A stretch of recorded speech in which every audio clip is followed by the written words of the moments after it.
Vamos para mais um estudo da série Parábolas, Palavras Poderosas de Jesus. Hoje nós vamos ver a parábola do filho pródigo, com o título Digno de ser chamado de filho. O texto está em Lucas 15, do versículo 11 ao 32. Eu vou ler para vocês na versão Nova Almeida atualizada. Vamos ao texto? Jesus continuou: certo homem tinha 2 filhos. O mais moço deles disse ao pai: Pai, quero que o senhor me dê a parte dos bens que me cabe. E o pai repartiu os bens entre eles. Passados não muitos dias, o filho mais moço, ajuntando tudo o que era seu, partiu para uma terra distante, e lá desperdiçou todos os seus bens, vivendo de forma desenfreada. Depois de ter consumido tudo, sobreveio àquele país uma grande fome, e ele começou a passar necessidade. Então foi pedir trabalho a um dos cidadãos daquela terra, e este o mandou para os seus campos, a fim de cuidar dos porcos. Ali, ele desejava alimentar-se das alfarrobas que os porcos comiam, mas ninguém lhe dava nada. Então, caindo em si, disse: Quantos trabalhadores de meu pai não têm pão com fartura, e eu aqui estou morrendo de fome? Vou me arrumar, voltar para o meu pai e lhe dizer: Pai, pequei contra Deus e diante do Senhor. Já não sou digno de ser chamado de seu filho. Trata-me como um dos seus trabalhadores. E arrumando-se, foi para o seu pai. Vinha ele ainda longe, quando seu pai o avistou e, compadecido dele, correndo, o abraçou e beijou. E o filho lhe disse: Pai, pequei contra Deus e diante dos homens. Já não sou digno de ser chamado de seu filho. O pai, porém, disse aos servos: Tragam depressa a melhor roupa e vistam nele. Ponham um anel no dedo dele e sandálias nos pés. Tragam e matem o bezerro gordo. Vamos comer e festejar, porque este meu filho estava morto e reviveu, estava perdido e foi achado. E começaram a festejar. Ora, o filho mais velho estava no campo. Quando voltava, ao aproximar-se da casa, ouviu a música e as danças. Chamou um dos empregados e perguntou o que era aquilo. E ele informou: o seu irmão voltou, e por tê-lo recuperado com saúde, o seu pai mandou matar o bezerro gordo. O filho mais velho se indignou e não queria entrar. Saindo, porém, o pai procurava convencê-lo a entrar. Mas ele respondeu ao seu pai: Faz tantos anos que sirvo o Senhor e nunca transgredi um mandamento seu. Mas o Senhor nunca me deu um cabrito sequer para fazer uma festa com os meus amigos. Mas quando veio esse seu filho, que sumiu com os bens do Senhor, gastando tudo com prostitutas, o Senhor mandou matar o bezerro gordo para ele. Então o pai respondeu: Meu filho, você está sempre comigo. Tudo que eu tenho é seu. Mas era preciso festejar e alegrar-se, porque este seu irmão estava morto e reviveu, estava perdido e foi achado. No estudo anterior, que tinha o tema de dê a sua vez para o próximo, a parábola da festa de casamento, ficaram as perguntas: o que era característico no ministério de Jesus com respeito às pessoas? Onde se deve sentar quando alguém convidar para uma festa? Por quê? Qual a diferença de arrogância e humildade? O que é esse lugar de honra? Onde é que Deus coloca os humildes? A parábola de hoje, que nós vamos estudar, nós vamos encontrar 3 grandes lições importantes. E nós já vamos vê-las aqui. Mas interessante, como eu sempre digo nos estudos, você observa no versículo 15, no versículo que nós começamos, no versículo 11, diz assim: continuou. Jesus continuou falando e proferiu essa parábola. Então é interessante você olhar os versículos anteriores, estudar um pouco a introdução dessa parábola, para entender por que Jesus proferiu essa parábola. Você vai ver que no primeiro versículo do capítulo 15, aproximaram-se de Jesus os publicanos e pecadores para o ouvir. Okay? E no versículo 2, os fariseus e os escribas começaram a murmurar por causa dessa atitude que Jesus estava tendo de ensinar aqueles pecadores e publicanos. E aí ele profere 3 parábolas. A primeira é a parábola da ovelha perdida, que nós já estudamos, no estudo número 7. A parábola da dracma perdida e depois essa terceira parábola, que é a parábola do filho pródigo. A primeira lição dessa parábola do filho pródigo, nós vamos ver, a lição é que o arrependimento é sempre possível para aqueles que querem voltar para Deus. Essa parábola, como você pode perceber aí na sua Bíblia, se ela tiver um subtítulo, normalmente as Bíblias da Sociedade Bíblica Brasileira têm um subtítulo e ela está escrito lá: a parábola do filho pródigo. Ele é conhecido, esse trecho é conhecido como a parábola do filho pródigo. E, naturalmente, ele parece ser o principal personagem, porque parece que toda a história vira em torno desse rapaz, desse filho pródigo. Tá? E esse filho pródigo, ele vai simbolizar, nessa parábola de Jesus, aqueles do primeiro versículo, que são os publicanos e os pecadores. Aqueles que se aproximaram de Jesus para o ouvir Jesus e poder entregar a sua vida para Jesus. É isso que Deus espera. E o enredo dessa história, você já viu aí, Jesus coloca de uma forma bem dramática. E para o judeu daquela época, naquele contexto religioso e cultural que o judeu tinha, Jesus coloca o pior cenário possível para que as pessoas entendessem a gravidade do que Jesus estava dizendo. Você vai ver que uma pessoa abandonar a sua vida piedosa era algo terrível. A pessoa abandonar a família constituída era algo horrível para um judeu normal. E ainda mais, esse menino, esse filho mais novo, esse moço, ele pediu a herança com o pai vivo. Isso está no versículo 12. Isso simbolizava e significava que o filho não tinha nenhum respeito pelo pai, inclusive ele desejava que o pai estivesse morto. Isso era uma desonra gravíssima.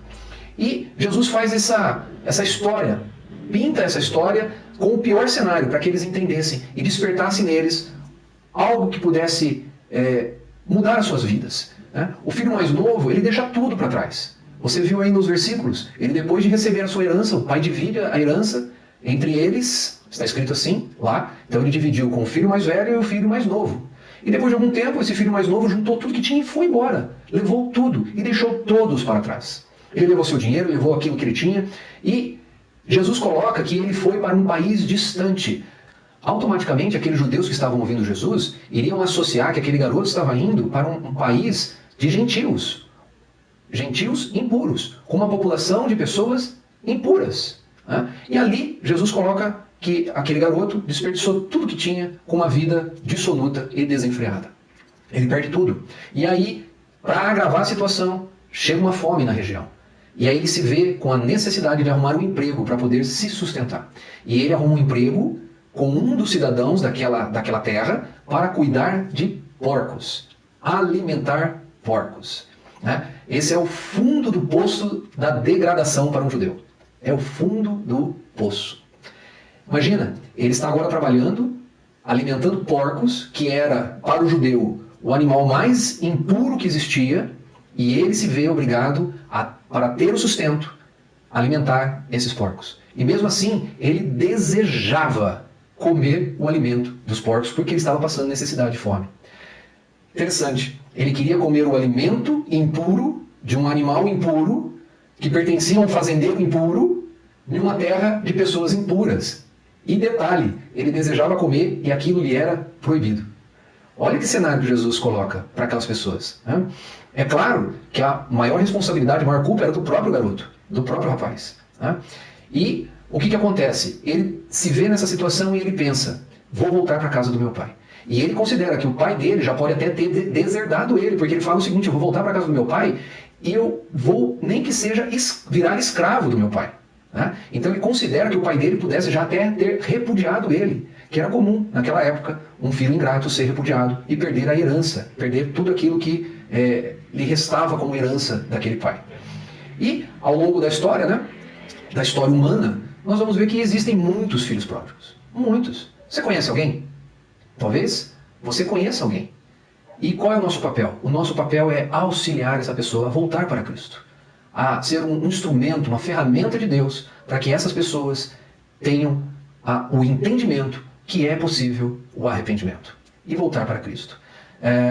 Tem um filme, não sei se você conhece, o filme chama O Refúgio Secreto, que conta a história de uma mulher holandesa, uma mulher cristã holandesa, que na época do nazismo, na época da Segunda Guerra, ela refugiou vários judeus e ajudou esses judeus. E a frase que tinha na boca daquela mulher, que tanto o livro quanto o filme retrata, é que nenhum poço é tão profundo que ele, Deus, não possa alcançar aquele que está no fundo do poço. A segunda lição é que o povo de Deus não pode ficar ressentido com a generosidade divina de perdoar os rebeldes, os pecadores. Você vai ver que Jesus, né, se Jesus quisesse estar fazendo um estudo apenas sobre o arrependimento, ele teria terminado a parábola no versículo 24. Mas ele não terminou a parábola no versículo 24. Ele introduz na parábola o que acontece com o irmão mais velho. O irmão mais velho, nós vamos ver, o irmão mais velho fica irritado, ele se queixa. Né? E isso mostra que a parábola não é só sobre arrependimento, mas também que aqueles que estão no convívio do Senhor não devem ser ressentidos da generosidade que Deus dispõe àqueles que são rebeldes. Você vai ver aquele irmão mais velho, ele se queixa, ele fica irritado, ele se recusa a entrar na casa. Né? E ele resmunga, dizendo que ele era o único que trabalhava naquele lugar. E que, pelo suor do trabalho dele, nunca o pai tinha feito uma festa para ele. Nunca o pai tinha feito aquilo que o pai estava fazendo para aquele filho que chegou e que tinha torrado toda a sua herança. Né? A herança que já tinha sido dividida para ele. E ele reclama disso. E ele trata o irmão como sendo um desconhecido, um inimigo. Porque ele não fala assim, o meu irmão, ele fala, esse seu filho. Ele diz para o pai, esse seu filho, ele não fala o meu irmão. Você vê que esse filho mais velho, esse irmão mais velho, ele quer distância daquele moço. Inclusive, ele traz a lembrança do pai aquilo que o menino pode ter feito para ter perdido todo aquele dinheiro, toda a herança. Ele diz que ele desperdiçou com prostitutas. Ele tenta trazer a lembrança do pai para que ele convença o pai de que ele está certo. Que há motivo e há razão para a reclamação dele. E é o que estava acontecendo com aqueles fariseus. Os fariseus estavam ali, reclamando e murmurando porque Jesus estava junto com pecadores e publicanos. É uma atitude muito insensível as pessoas que partem para esse lado, que fazem isso. É uma atitude muito insensível. Inclusive, alguns dizem que essa parábola poderia chamar a parábola do irmão mais velho do filho pródigo. Porque ele traz um clímax para a parábola para que a gente pense a respeito de como nós nos comportamos com aquilo que Deus tem feito com aqueles que Deus tem resgatado. E qual é a nossa reação? Qual é o nosso entendimento sobre isso? Né? Nós temos que pensar a respeito disso. Como nós tratamos aqueles a quem Deus tem resgatado. E, apesar da parábola, né, oficialmente ter o nome de a parábola do filho pródigo, e alguns pensarem que a parábola pode ser a parábola do irmão mais velho, do filho mais velho do filho pródigo, você vai notar que o principal personagem da parábola não é nem o primeiro filho e nem o segundo filho. Mas o principal personagem da parábola é o pai. É o pai. Porque aí vem a terceira lição, que é o amor extravagante de Deus, quando ele perdoa os pecados de ambos os filhos. Tanto aquele que está longe quanto aquele que está perto e está com problemas. E você vai ver que aquele homem, ele retrata Deus e como ele extravasa amor pelos seus filhos. É engraçado que Jesus, quando está contando essa parábola, parece que Jesus talvez tivesse conhecido alguém daquele jeito. A gente pode até pensar que talvez fosse uma realidade que Jesus percebeu em algum momento de sua vida e ele deixou esse momento oportuno para fazer essa parábola. Né? Parece que Jesus trazia coisas reais, né? E também parece que as parábolas são tão realistas, parece que ele está falando de alguém. E é assim, o ser humano é assim. Jesus é especialista em seres humanos. Ele conhece cada um. O próprio texto da Bíblia diz isso, que ele conhecia cada um daqueles que estavam com ele, e ele conhece você e me conhece perfeitamente. E, no geral, as parábolas de Jesus, elas contêm certos detalhes que acabam sendo bem irreais. Né? Justamente para mostrar, em comparação com o comportamento humano típico, como os caminhos de Deus são radicalmente diferentes. E como ele espera que os seus discípulos também tenham caminhos radicalmente diferentes do mundo. Vamos analisar o pai. Você vê, o pai, ele tem tantos detalhes interessantes porque ele simplesmente não fez nenhuma crítica com relação ao filho. Vamos pensar lá no começo, quando o filho pediu para dividir a herança. Ele não fez nenhuma repreensão, ele não fez nenhuma crítica, ele não fez nem nada. Ele fez simplesmente aquilo que o filho pediu, ele dividiu os bens. Ele passou por essa vergonha, ele passou por essa desonra calado. E ele concordou com o pedido do filho. E outra coisa, ele também não deserdou o filho. Ele não deserdou o filho. Isso que é o que distingue de muitos pais do mundo. Porque quantas vezes você já ouviu falar de pais que porque a filha engravidou, porque houve algum problema, que tirou a pessoa de casa, expulsou a pessoa de casa e não quis mais conversa, não quis mais a proximidade.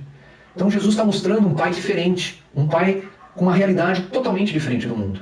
Outra coisa interessante, esse pai, além de não deserdar, ele ficou vigilante, atento, olhando para o caminho por onde o filho foi, na esperança de que o filho voltasse. Porque no versículo que mostra que o filho está voltando, ele diz que ao longe ele viu o filho. Ele reconheceu o filho. E olha, o filho provavelmente deveria estar muito tempo fora. O filho poderia estar desfigurado, com barba grande, cabelo grande, sujo, com algum aspecto que poderia o distinguir daquilo que o pai conhecia, quando ele estava com o pai. Mas mesmo assim, o pai de longe viu e reconheceu o filho. E aí o que ele faz? Ele, um pai de família, a pessoa mais velha, com posses, porque ele era dono de fazenda. O filho falou, meu pai tem vários trabalhadores. O pai tinha posses. Ele, um homem abastado, um homem, pai de família, ele rompe toda a questão cultural, as normas culturais, e ele corre em direção ao filho. Em particular, um homem mais velho, na posição desse pai, se ele for visto correndo em público naquela época, era uma desonra, era extremamente indigno. E ele corre, ele vai ao encontro do filho. E ele se alegra com o filho, ele se alegra de ver o filho voltando. Ele desrespeita convenções sociais por causa do amor que ele tinha por aquele filho. Ele corre pela estrada, ele abraça o filho. Imagina, o filho cuidava de porcos. O filho estava provavelmente sujo, o filho estava com roupas rotas, roupas rasgadas. Ele corre, abraça e beija o filho. E ele continua, né, com um comportamento incomum, porque o filho começa a se justificar e começar a falar aquele discurso que ele decorou, lembra? Ele decorou um discurso, ele falou, pai, pequei contra Deus e contra o Senhor, e me tenha como escravo na sua fazenda.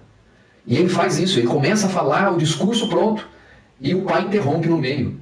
O menino só tem tempo de falar, pequei contra Deus e pequei contra o Senhor. Quando ele foi apresentar a proposta para o pai de trabalhar como escravo para o próprio pai, o pai tem outra atitude. Ele chama os servos e fala, traga a melhor roupa, bota um anel no dedo dele, mata o animal gordo para nós podermos fazer um churrascão e vamos festejar. Vamos festejar, porque ele faz uma festa de readmissão desse filho. E ele trata o filho como um convidado de honra. E ele quer comemorar em grande estilo. E esse pai, ele não fica só aí. Por quê? Porque ele também tem outro filho, o filho mais velho, que depois chega numa situação que o pai precisa ir ao encontro desse filho mais velho, porque ele vai no campo atrás do filho mais velho. Ele não só foi atrás correndo do filho mais novo quando viu chegando, mas ele também foi no campo atrás do mais velho. E ele vai lá e ele mostra o mesmo amor pelo filho mais velho. E aquele filho mais velho merecia ser repreendido. E ele não o repreende, ele trata com ternura, com amor. E ele tenta, da melhor forma possível, convencer o filho de que aquela situação é uma situação a ser comemorada. Ele trata o filho mais velho com ternura, ele sai da casa e vai para o campo, atrás, e ele suplica para o filho, vamos. E ele usa o mesmo texto que ele falou quando ele encontrou o filho mais novo. Ele diz, esse seu irmão. O filho mais velho diz para o pai, esse teu filho. Ele não diz o meu irmão, ele diz esse teu filho. Mas o pai olha para ele e fala assim, esse seu irmão estava morto e voltou a viver. Estava perdido e foi encontrado. Bem, Deus sabe sim essas coisas. Deus pode agir como o pai dessa parábola, justamente porque ele conhece o coração de todos. E a palavra de Deus ensina que quando há arrependimento verdadeiro, o amor deve ser igualmente extravagante. Não em conta-gotas. Alguém perto de você numa situação dessas? Alguém com quem você deve fazer contato essa semana? De modo provocador e deliberado, a parábola permanece em aberto. Não se sabe se o filho mais velho reagiu. Qual foi a reação do filho mais velho ao apelo, à súplica do seu pai? Não se sabe por quanto tempo o filho mais novo se manteve arrependido. Nenhuma dessas questões importa. O que importa é o amor do pai. E ele mesmo recebe tantos os filhos que saem como os filhos que ficaram. E você, como age com os filhos pródigos e os filhos mais velhos? Perguntas para pensar a respeito desse estudo. O perdão é possível para aqueles que se arrependem? O que significa a frase, nenhum poço é tão profundo que ele, Deus, não possa alcançar? Como tratar os que ficaram, mas estão amargurados com os que saíram? Qual deve ser a atitude dos discípulos de Jesus? Como será que foi o relacionamento dos filhos depois da volta do filho pródigo? O versículo para memorizar está em Isaías 64:8, e eu vou lê-la também na Nova Almeida Atualizada, que diz assim, mas agora, Senhor, Tu és o nosso Pai, nós somos o barro, e Tu és o nosso oleiro, e todos nós somos obra das Tuas mãos. Ficamos por aqui, um bom estudo, fique com Deus, Deus o abençoe.